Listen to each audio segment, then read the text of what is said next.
त्यांची शिवाय मग लोकांना रोजगार देणं वगैरे वगैरे वगैरे हे नेहमीच. तर आज आम्हाला पाहायच्या शेतकऱ्यांची कर्जमाफी होते का, आणि लाडक्या बहिणींना 2100 रुपये दिले जातात का?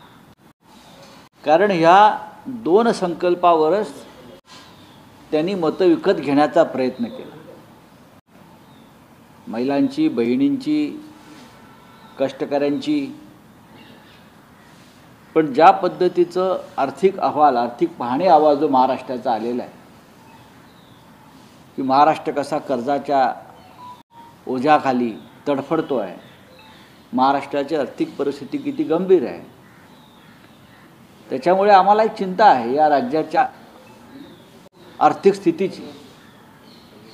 पण राज्यकर्त्यांनी किंवा सत्ताधाऱ्यांनी मतं विकत घेण्यासाठी ज्या पद्धतीनं सरकारी तिजोरीचा वापर म्हणा किंवा गैरवापर केला, तो इतक्या टोकाला गेलेला आहे की आता त्यांना मागे हटता येणार नाही.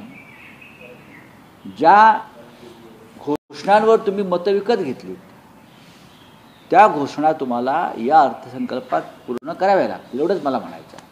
आज संसदेच्या अधिवेशनाचा दुसरा टप्पा सुरू होतो. विरोधकांचा अजेंडा नक्की काय असणार आहे? मणिपूर आहे, ट्रम्प यांनी ज्या पद्धतीने टॅरिफ वाढण्याची घोषणा केलेली आहे, दक्षिणेतील काही राज्य म्हणतात की हे तिन्ही विषय अत्यंत महत्त्वाचे आहेत. सर तुम्ही डिटेलमध्ये एक्सप्लेन करा ना कोणते तीन मुद्दे जे आपण. बघा, एक तर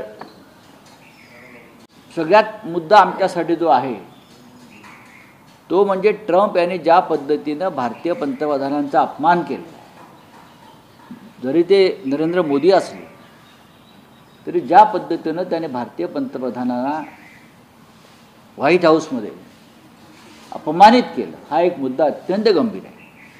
हा अपमान नरेंद्र मोदीचा नसून या सार्वभौम देशाच्या पंतप्रधानाचा आहे.